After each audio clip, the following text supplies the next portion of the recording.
as I mentioned, making sure that the quality remains. So it's not just about growing, but it's all growing and making sure the quality remains. So attracting more clients, but making sure the quality remains. The guys that work with me on the tech side of things, if they were on this, they would be able to tell you like that's one of my main things that I keep saying. Yes, having more clients coming in, but how do I keep Michelle in this? How do I keep the personal touch? And it gets to that point where you're having to filter, because now I have to filter. Welcome to Career Coaching Secrets, the podcast where we talk with successful career coaches on how they built their success and the hard lessons they learned along the way. My name is Davis Nguyen, and I'm the founder of Purple Circle, where we help career coaches scale their business to $100,000 years, $100,000 months, and even $100,000 weeks. Before Purple Circle, I've grown several 7- and 8-figure career coaching businesses myself, and have been a consultant at 2 career coaching businesses that are doing over $100 million each. Whether you're an established coach or building your practice for the first time, you'll discover the secrets to elevating your coaching business. Hey everyone, welcome to another episode of Career Coaching Secrets Podcast. I'm your host, Rexhen, and today's guest is Michelle Watson. Known as the book and business midwife, she is an award-winning international speaker, best-selling author, and publishing mentor who helps coaches, mentors, and leaders turn their stories into published books, profitable businesses, and lasting legacies. Michelle's journey from personal adversity to becoming a 7-figure entrepreneur and being commanded by Her Majesty Queen Elizabeth II is as inspiring as the work she now does with others. Through her mentoring and publishing programs, she guides clients from blank page to best-selling book, teaching them how to leverage their stories as powerful tools for visibility, credibility, and income. And it's a pleasure for me to have her on the podcast today. Welcome to the show, Michelle. Thank you for having me, Rexhen. Thank you for coming, Michelle. I wanted to ask you when it comes to your coaching business. So looking into LinkedIn as well, it's been almost 14 years since you started Your Book and Beyond. Yes. Yeah. Funny enough, it didn't even start as Your Book and Beyond. I started off mentoring and coaching women just in personal development. That just ended up becoming another entity of my business. Mm-hmm. So with 14 years nearly, and before that as well, but when working with your clients right now, and we'll dive also what that client is, but going through the coaching journey, the mentoring as well, what about it do you find most rewarding, the type of work you do now? Wow. What I find most rewarding is the transformation. It's brilliant to watch clients step into their identity with confidence. You know, when a client goes from saying, I don't think I can do this, whatever this is, to boldly declaring, you know what, I did it. I can't believe I've actually done this. That transformation is priceless. There's no money that you can put on that transformation. Even especially when it comes to helping them to start a business or write their book. It's a legacy, it's something that's going to live on. And so I sometimes feel like I'm a part of their journey or the trajectory of their journey. I feel like I'm a part of their family's legacies, right? And so it's powerful to see them not only write their books, launch their businesses, step onto large stages to speak, but also to reclaim their voice. Part of what I do is helping individuals to speak and do speaker training.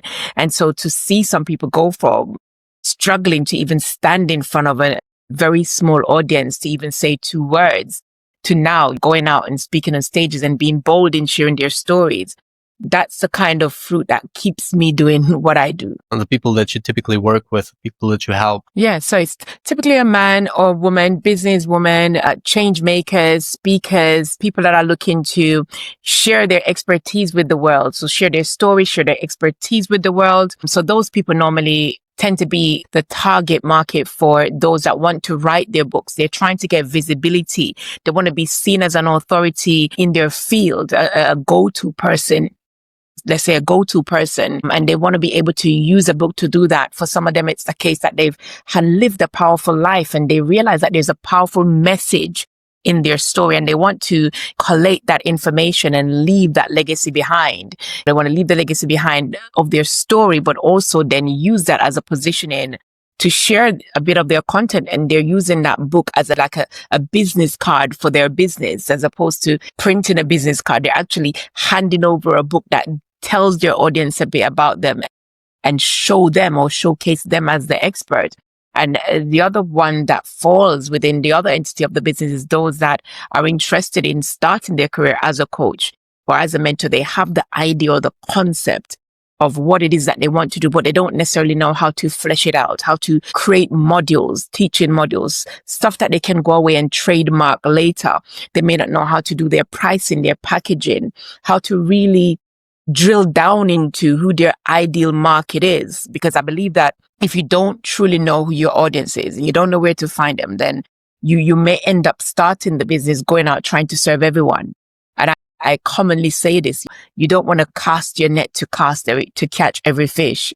You're not to work with every single individual, and not every individual is necessarily going to be the right fit to work with you. And so it's really diving deep down into what I call the business roadmap. So they have a clear idea of, one, who their target audience is, what is the message, what is the mission, and really being able to fine tune that and see what they want for the course of their business. Because for some people, they go into coaching and what they do, which is what I did, was constantly trade time for money, because they've not fleshed out the idea enough and to be able to see, actually, in this area, there's a possibility of creating passive income. In this area, there's a possibility of what I've started. And so I think it's very important to drill down into those areas so that you can know what the bigger picture of your business is. Yes, so it varies. I love to be hands-on with my clients. Obviously, it varies because obviously you have to have a filtering process. You can't go in front of every single individual. And it just depends on where that individual is at the point of their journey. So if we're talking about somebody that's writing their book, there's 3 different areas that they could work with me. One, for somebody that may have their manuscript already written, and it's just the case that they want the rest of the process to be done without being hands-on, because a lot of the clients that I work with, they're busy. They don't have time to look for editors, publishers, designers, all of that jazz. So they're like, Michelle, great. I have the manuscript. Take it. Do what next needs to be done.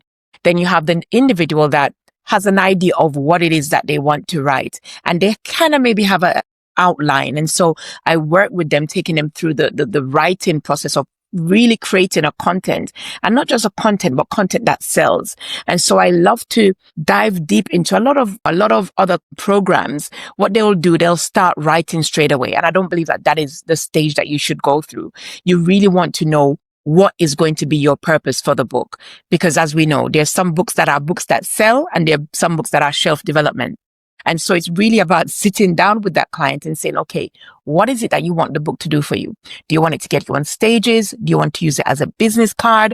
Are you writing it as a legacy book? Because a passion book is completely different from a business book. And so when we have that clarity, then we know how to then direct you in the writing process. Because if you want to use it for a business book, Rexhen, I would be saying to you, great. So what are some of the pain points of your clients? Where is it that they want to be? And then what are you going to bring to the forefront as a solution within that book? What are the questions that you're going to answer? And what are the marketing messages that you're going to put in there? And so we have those one-to-one sessions where those questions are asked. And once they're happy with the manuscript, we then proceed to take it further. But what we do with Your Book and Beyond is just like what it says on the tin. A lot of places it's about just your book. And so you publish the book and then that's it. No, we want to go beyond that. Now that you have the book in hand, what comes next? If it's a case that you wanted to go on stage, okay, now it's about that branding. Now it's about showcasing yourself as a speaker on that topic. And so those things makes a massive difference. And so that's what I go through with the clients. If it's somebody so what gave birth to me doing the business side of it is because I realized a lot of clients that came and wanted to write their books, there was a business element to it. Either they wanted it to be a tool that was a marketing tool for them to attract people to their newly created business, or some people that's the first step that they're taking in their business. And so I realized that there was that gap there because people were doing their books with me. But then in the end, it's about you've invested. What then happens next? How do you then make the money from this? And so I, let's say, combine that with the knowledge that I had from helping business owners to break down their presentations. Because that's one of the things that I do for a company called the Professional Speakers Academy, where I work with entrepreneurs to really break down and flesh out their presentations for their organizations. Some of them are execs, some of them are sales reps for their company. And so it's really creating that content and message so that it's appealing to their audience. So having that skill of speaking and breaking down the presentations and then having the skills of book writing and the business, I thought, okay, it would be great to combine that because there's some people that need all three. And so that's how that was given birth to. So that's what the journey looks like. There's a lot of clarity, a lot of hand holding. And so that's kind of the journey. How long would you say it typically takes from start to finish for in average for most businessmen? So it truly depends on, let's say, the individual, but it also depends on what the book is going to be. So for instance, I've created a framework. So I have a formula called Your Book Can Beyond Formula. And what I do, I don't just make what I do generic because everybody's different. Everybody's lifestyle is different. I may have somebody that's a busy surgeon, like a client of mine named George. He doesn't mind me mentioning his name. He's actually a professor and a back surgeon. And he came to me at a point where he's like, I've lived so much of a life doing this and I want to share my content, but I literally cannot see how I will be able to fit the time in. And that's a common trait a common theme that happens. I don't have the time. And I said to him, okay, can you trust me just with the chance to work with you and show you how this is possible? And he said, yes. Can I tell you something that in 18 months, George wrote 7 books. In 18 months as a professor and a busy back surgeon, he wrote 18 books, right? And so if somebody came to me and said, Michelle, I want to write my book within a week, I can tell you that, yes, they can write it within a week. However, it does depend on, because I do have clients that that give me the outline of their content and ask me to write their books for them. And so I will start off by having a few interviews just to get their voice, because one thing that we have to be mindful of, and it's the same thing with AI. A lot of people just dump everything and say, yep, AI is going to write my book. That's great. However, the challenge is when somebody reads their book, are they hearing you, the individual? Are they still hearing the human touch of you? And so it's about being able to know the areas where you bring yourself in and still be able to plug information from ChatGPT. So it has made life a lot quicker in regards to getting information, because now you don't have to sit in the library, search through many books. You literally just type questions in and you can get responses. And so, yep, somebody can get their book done in a week. You have people that have gotten their books done in 2 days. Again, it depends on the level of the book that they need. It depends on the amount of information that they also want to share in the book. So it all depends on the client. Interesting. It can be a range anywhere from a few days to a few months, and you can do many books in a few months too. I was like, wow, he did that many books while also working full time. That is amazing. Yeah, and he's busy, but there's many different things that you can do. For instance, we have most phones has a recording on it. And a lot of people don't think about this. You're driving in the car, the time that you're taking to listen, you can actually be talking, because at times you're driving and that's the time when things come into your mind. And some people think that writing now is you physically sitting down for hours, pen to paper. Not necessarily, right? You can speak. I have a client that his book just got published yesterday. He's not a writer at all. And he wanted to just speak his book. And literally that's what he did. He just talked his book. There's so many apps out there right now that can talk to text, and you still have transcribers that can transcribe your audio. So, there's ways around it. I agree. And actually for personally, I also do journal from now and then. iPhone has the journal app, for example. And if you don't want to write it, you could also use some transcribing tool and just like listen to your voice, and just like you could even make kind of like a summary of that, and just like maybe write it even better and just like add it to the journal. So that is kind of like what I do. But yeah, there's a lot of tools that could help you just like write it down. And like I said, you can use times that you're commuting. That's where you're most thoughtful than other times that you are actually sitting down. Might not be the best time. Trust me, it's wherever.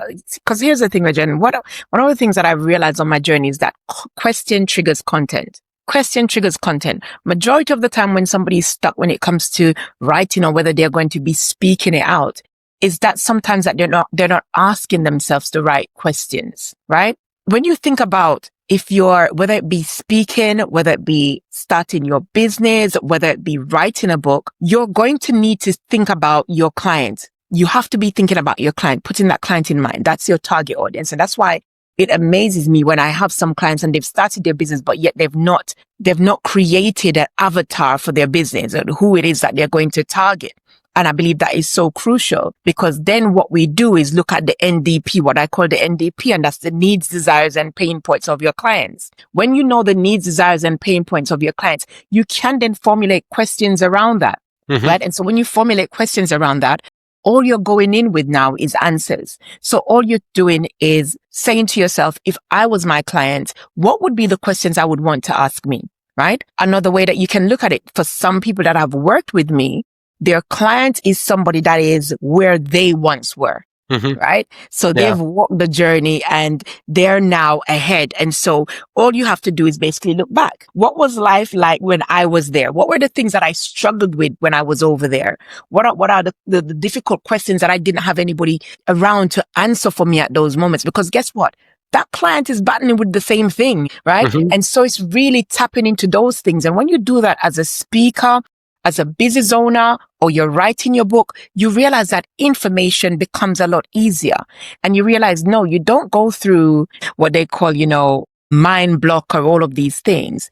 It's just about, okay, what's the next question I need to ask and answer that? Absolutely. Thank you. Thank you so much for explaining all of this. And so right now, and this is a question that other coaches are going to find useful, is where do you find your clients? Is there a certain marketing channel that you see working really well for you? LinkedIn definitely is one. LinkedIn is one. Facebook, I think when I started off, Facebook was it. It was Facebook. People just found me on Facebook, and I normally just go and do lives, etc.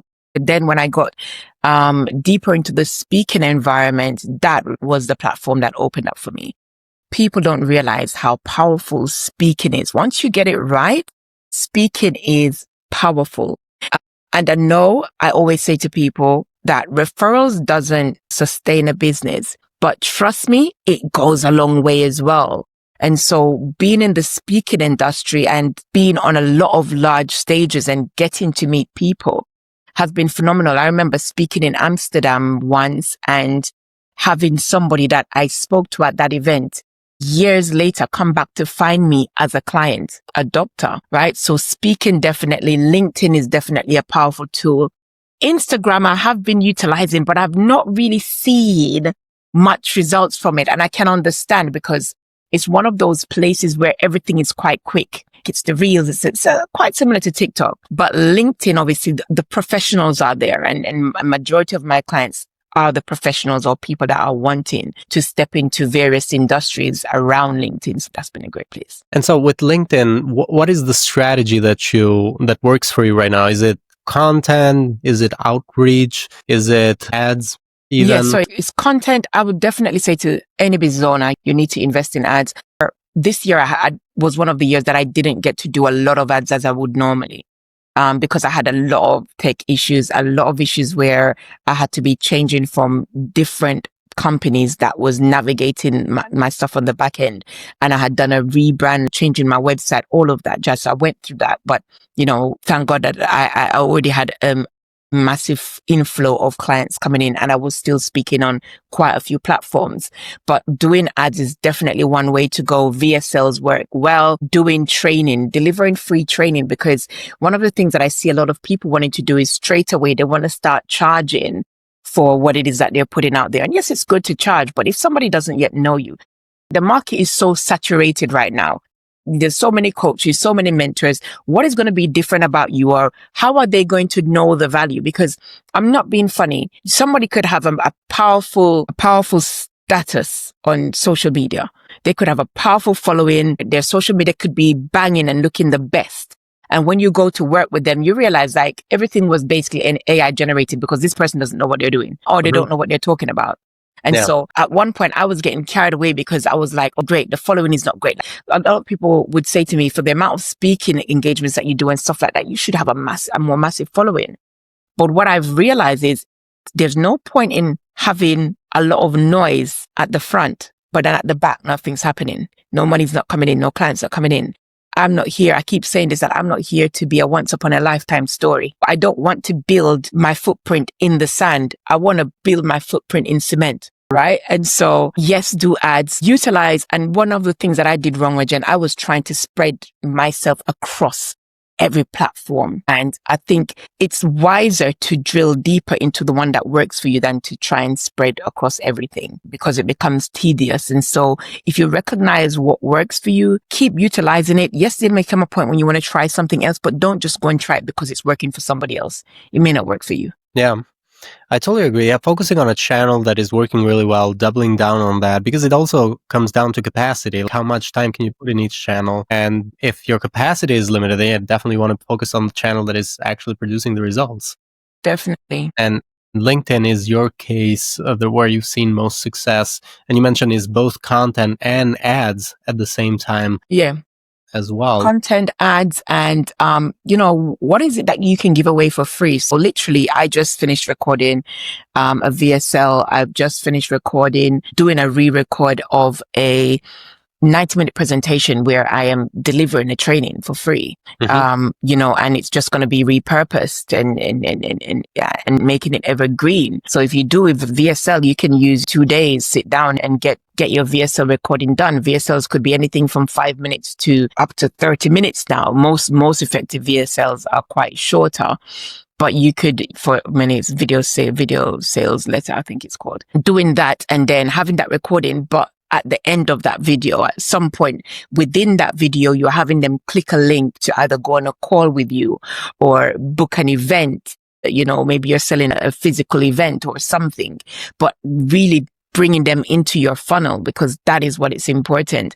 It's not about, okay, if you get somebody that's ready to buy from you straight away, then it's beautiful, but you really want to get them into the funnel. You really want them to become your warm market. You really want them to become people that not just buy into the one product, but they buy into you, because then they're more likely to buy from you again when you have another product or service to offer. So that's what I would encourage. So right now, when looking at your coaching business and coaching and consulting, I would say both, in the next 1 to 3 years, how do you see the future? Is there any specific business goals you're working towards? Yeah, there's a lot of business right. So one of the main things for me at the minute, and it's something that's been asked for a lot of the times, and I wrote a book on it, and I have it on, I have a WhatsApp group around it, but literally really fleshing out this community. And so it's really about creating. So I do something called the Iconic Woman. And it's really about taking this globally, making it an international movement that supports women, thousands of women globally. And that includes, building a digital platform, expanding retreats, masterminds, and developing resources. Because part of my story, Rexhen, what got me started on this journey, I ended up being in an abusive marriage, attempting suicide. I had suicidal tendencies. I went into a very deep place of depression. I was in severe debt, nearly became homeless, very, very close to becoming homeless, if it wasn't for my close family members and friends. And it really took me into a dark place. And, being able to come from that and do what I do now, it's powerful, because we can decide to make what we go through pull us down, or we can decide to get up, right? We can decide to let our pain cripple us, or we can decide to use it as a powerful tool to rise and then to help others rise. And so for me, I strongly believe in helping other individuals recognize that they're not written off. I don't know if that makes sense. They're not written off. There's the ability there to turn your pain into a purpose, or to turn what could have taken you out into something that will take you to another level in life.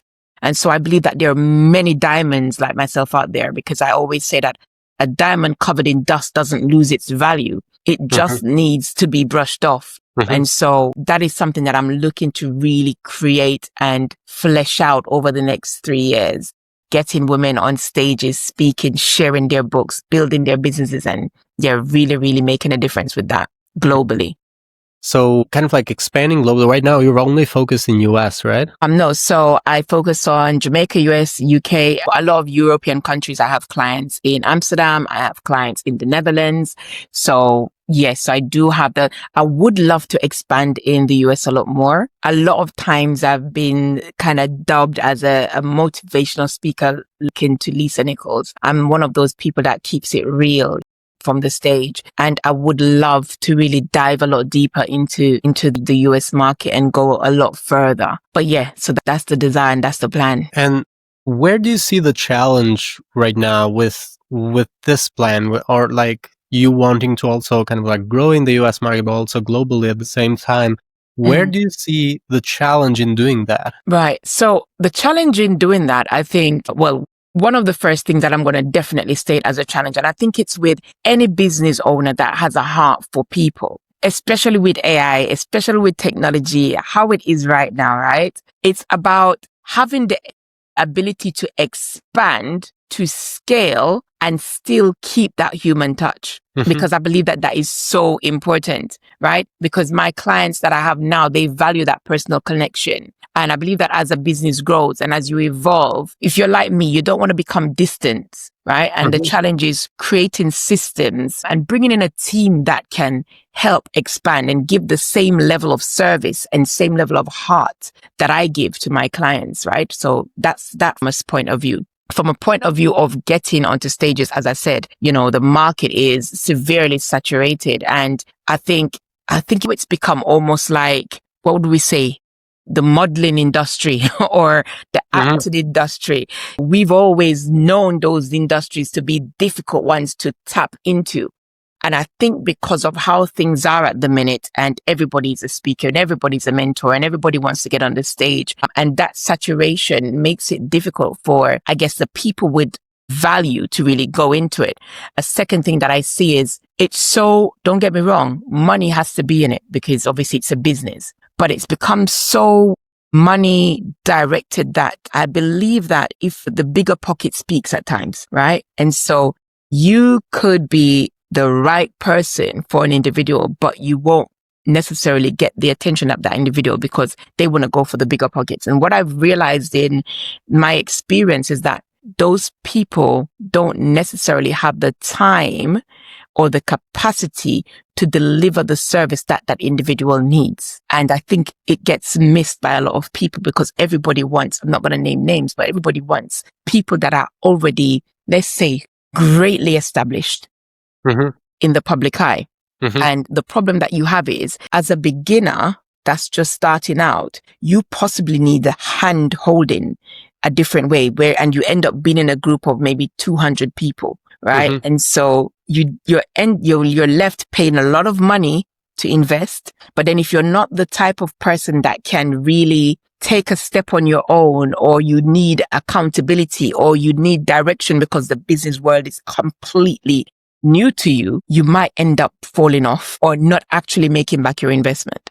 And so I think that's a typical thing that's happening now. That would make it challenging, not just for somebody like myself, but for other speakers and people that are in the coaching and mentoring world. Definitely. A lot of people are drawn to these figures that have grown a lot in their audience. And while they might be good because they got there, doesn't mean that they, like you said, would probably be able to hold your hand in every step. Someone that is not at that level yet, because imagine they're working with many people at the same time. So their attention span is not as high as someone that is working with a select few people and just like trying to get them there. Okay, it's kind of like, do you want to work with Alex Hormozian writing your book? How is that going to work for you?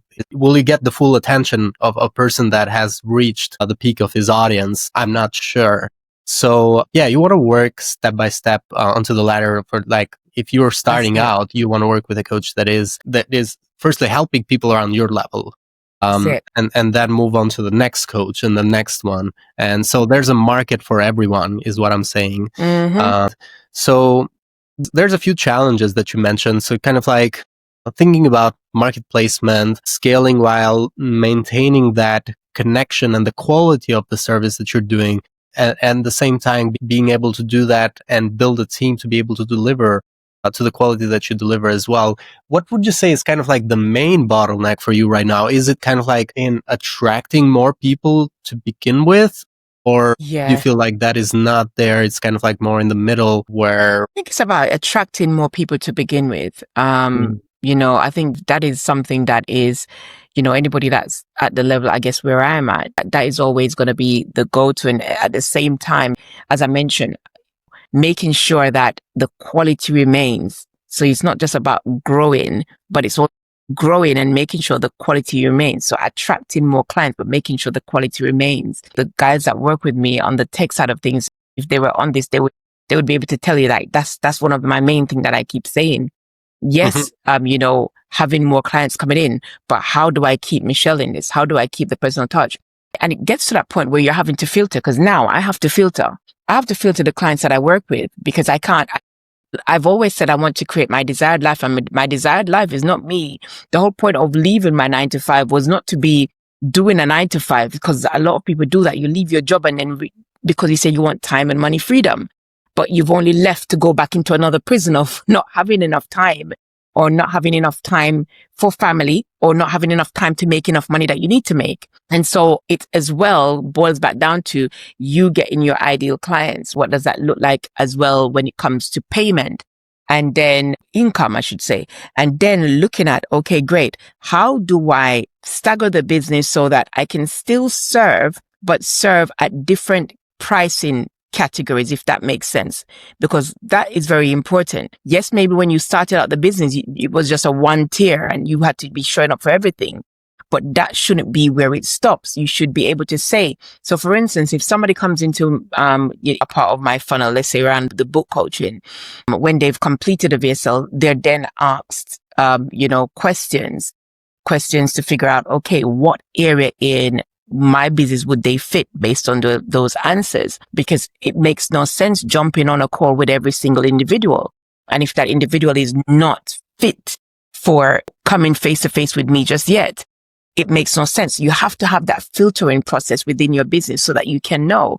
Because what I did at the beginning, I didn't have that. And so I was jumping onto numerous calls throughout the day. And yes, when you're starting out the business, you may have to do that for a bit, but it cannot be that that's how your business runs for the rest of it. You're going to be burnt out. You may end up resenting that business. I love my life now because I determine what days I want to have off. I determine how many calls that I have, for a day or for the week. I believe you also need to know what you want your life to look like in that business. And the reason why I say that is because a lot of people start the business and they lose sight of why they started the business in the first place. Because it was to enjoy their life. It was to have time for their families and all of that. And then if you're not careful, what then happens is you realize that you can no longer go to the parents' meeting. You can no longer do all of the same things that you couldn't do when you were in a job. So you become the business. You solely are the business. And so there has to be strategies that you put in place. Definitely. And I also wanted to ask you, and going a little bit off topic here, on investments you've made so far, and this is going to be another thing that goes into our research, is what have been some investments you've done that you feel really good about? You either learned a lot or got a good return from. It could be investments of time or money or both. And what has been an investment on the opposite side that you wish you wouldn't have done? Or you would have preferred to have avoided if there's any bad investment as well? Oh, yeah, definitely. So coming from the business side, because I've done investments that are not necessarily from the business side, it's just been investing in maybe companies and different stuff like that just went completely left and I've lost a lot of money. But from the business aspect of it, investing in myself, I believe strongly investing in yourself, because I believe you can only grow a business as far as you have gone yourself. And if you're expecting people to learn from you and invest in you, I believe that you need to be investing in yourself and being a continuous learner. I think that's very important. I've invested in coaching academies. So I don't just get up and decided, okay, I'm going to coach. I needed to learn things, learn how to ask questions, learn how to figure out how to answer and respond and pick up on things. I've invested in professional speakers academies. These are some of my biggest investments. I'm talking about 5 figures. I've learned that because I realized that I had a knack or a gift for speaking.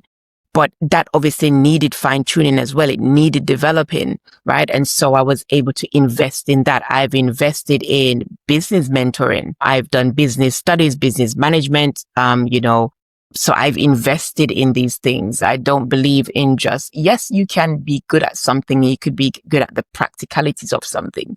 But I do believe that you should be investing in yourself if you're looking to lead others and help others. So those ones I would say are definitely the best investment for me. Time, without doubt. I invested time. I used to be a train driver. So that's what I used to be. I actually used to be a train driver. I used to wake up 3 o'clock in the morning to go and pick up my train at 4:30. I would be on the train, work until maybe 2 o'clock, go to my nan's house. My nan lived quite close to my children, do work there until school was finished, pick the kids up, head home, cook, get things done, help them with the homework, and then start on the business till midnight. So I had days where I was surviving on 3 hours sleep, and I'm not telling nobody to do that. It's not the healthiest of things.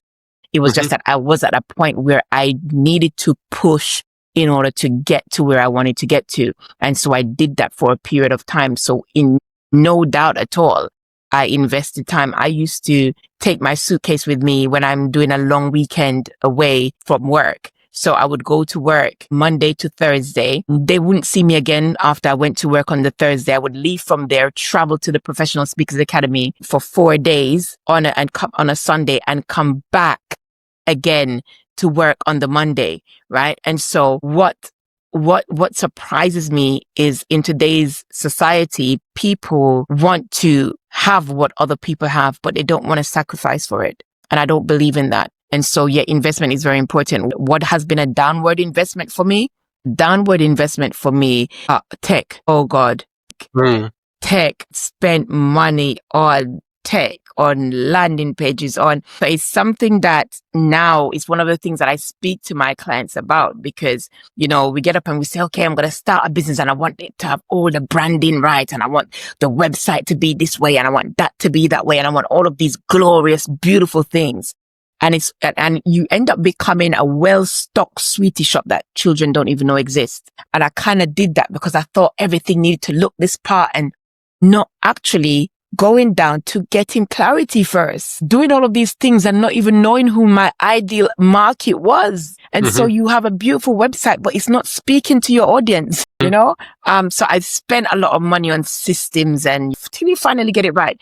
Would I say it was a downward investment though? Not necessarily, because it's lessons. I think everything in life is lessons that we've had to learn.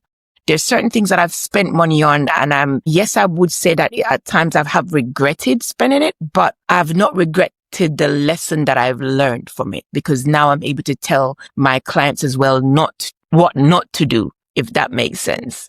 Yeah. Amazing. And so I was thinking of also the coaches, just like you are trying to scale your business, grow to a global marketplace, help more women as well, and keep that quality. There's a lot of other coaches who are trying to scale as well, and they're driven by impact. So they want to make a bigger impact in the world. And I feel like in your case, it's the same as well. You want to scale your impact. So what advice would you give to these coaches who are trying to scale their impact, and could be an advice you give to yourself, actually? Yeah, I would definitely say start with clarity. And I think I've kind of honed in on that quite a lot on this call. Start with clarity. Rexhen, I've spent a lot of money. Again, I'm not going to say wasted, because I've learned lessons that I now teach my clients. Start with clarity, because you will end up spending money changing. And don't get me wrong, there's things that, yes, you have to trial until you get it right. But it becomes a lot easier when you have clarity around what it is that you're actually wanting to do here. Because yes, you can say you're going to be a coach, you're going to be a mentor, have clarity as to what that looks like.